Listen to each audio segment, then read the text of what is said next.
জীবিকা সেটা কিন্তু সম্প্রসারণও করছে। অত্যন্ত ভালো লাগে বিভিন্ন জায়গায় যখন স্টল থেকে স্টলে যাই বা বিভিন্ন গ্রামীণ এলাকায়ও যখন দেখি যে আমাদের মেয়েরা মহিলারা তারা এখন বিভিন্ন পশুপালন ক্ষেত্রেই হোক, মৎস্য চাষেই হোক, সব বিষয়ে যখন ওরা যুক্ত হচ্ছেন, যেটা আমরা কোনোদিন আগে কল্পনাও করতে পারি না। তো মহিলারা সব পারে, আমরা সবাই জানি, এবং মহিলারা যেভাবে এখন কাজ করছে এতে করে নিজেদেরও আত্মসম্মানও কিন্তু ওনারা সেটা কুড়িয়ে নিচ্ছেন। যে সব সময় যে আমরা সবাই জানি যে আমরা পুরুষতান্ত্রিক সমাজ, সেই পুরুষতান্ত্রিক সমাজের উপর নির্ভর করলে অর্ধেক যে পপুলেশন তারাই এই দেশের উন্নয়নের জন্য, রাজ্যের উন্নয়নের জন্য কাজ করতে পারছে না।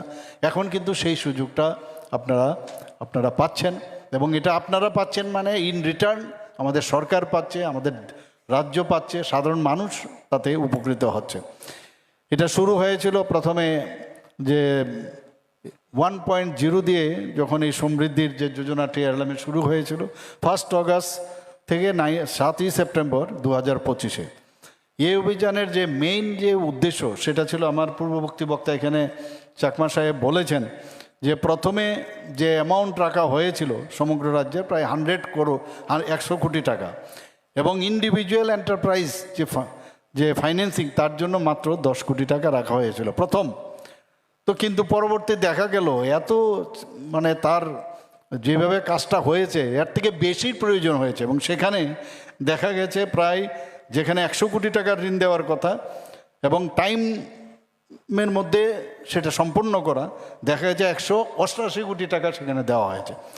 188 কোটি 40 লক্ষ টাকা। আর শুধু তাই নয়, ইন্ডিভিজুয়াল এন্টারপ্রাইজ ফিন্যান্সিংয়ে যেখানে 10 কোটি টাকার মানে টার্গেট রাখা হয়েছিল, সেখানে 10 কোটি আরও তার উপরে প্রায় 2 লক্ষ টাকা, 10 কোটি 2 লক্ষ টাকা বিতরণ করা হয়। এই যে প্রথম পর্যায়ে প্রথম ফেজেই দেখুন এইভাবে ক্যালকুলেশন করে কোন একটা অভিযান চালানো, এবং এই অভিযানের যে সাকসেস রেটে আমাদের TRLMও কিন্তু এতে করে আরও খুশি হচ্ছেন যে না, এটা তো ক্লিক করেছে এই কাজটা। যে কারণে 18ই নভেম্বর 2025 থেকে আবার 15ই জানুয়ারি 2026 পর্যন্ত সমৃদ্ধি 2.0 অভিযান চালু করা হয়েছে। সেখানেও টার্গেট রাখা হয়েছে কত? 150 কোটি টাকা, যেটা SHG গ্রুপকে দেবে, এবং ইন্ডিভিজুয়াল ফাইন্যান্সিংয়ের জন্য কত রাখা হয়েছে? 15 কোটি টাকা।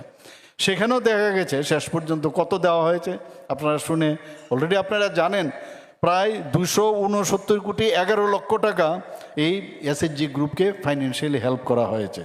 আর ব্যক্তিগত ব্যাংক ঋণের অধীনে যেটা 15 কোটি টাকা ছিল, সেখানে 20 কোটি 58 লক্ষ টাকা বিতরণ করা হয়।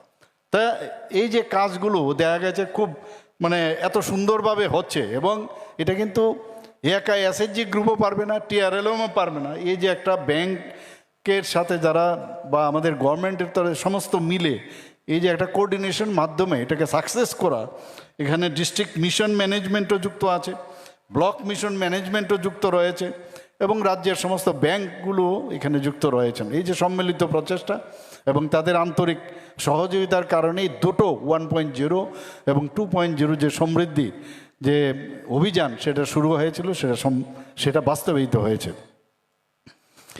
এখানে সমৃদ্ধি অভিযান শুধু ঋণ প্রাপ্তির খালি যে সুযোগ সেটা হয়নি, এখানে আমাদের মারা বোনেরা আমি দেখছিলাম, এখানে তো বড় বড় মাননীয় প্রধানমন্ত্রী যে বিশেষ করে উনি বারবার বলছেন যে আমাদের মহিলাদের মধ্যে এত পটেনশিয়াল আছে, এত কিছু ওনাদের মধ্যে আছেন, আমরা শুধু তাদেরকে এক্সপ্লোর করার সুযোগ। আমি ওনাদের বক্তব্য আমি শুনছিলাম, এত আত্মবিশ্বাসের সাথে ওনারা বক্তব্য রাখছিলেন। কারণ বক্তব্যটা রাখছেন এই কারণে তারা গ্রাউন্ডে আছেন, যেভাবে কাজটা করছেন এর জন্য এত সুন্দরভাবে সবার সামনে রেখেছেন। সত্যিই আমি মানে যত প্রশংসা করব ততই কম হবে, এত ভালোভাবে ওনাদের জীবনের যেই ইতিহাস এখন পর্যন্ত আজ পর্যন্ত কিভাবে ওনারা করেছেন সেই কথাগুলো বলেন। তো এতে করে তাদের আত্মবিশ্বাস এবং আগামী দিনে আরও নতুন নতুন উদ্যোগ করা যায় কিনা তার জন্য যে তার মানসিকতা সেটাও কিন্তু বাড়বে, এবং মহিলাদের আর্থিক যে স্বাধীনতা সেটাও কিন্তু আজকে এস্টাবলিশড হতে যাচ্ছে। এবং আমাদের মাননীয় প্রধানমন্ত্রী যে টার্গেট দিয়েছেন যে বিকশিত ভারত 2047, তো 2047 যদি করতে হয় বিকশিত ত্রিপুরা 2047 আমরাও টার্গেট দিয়ে রেখেছি।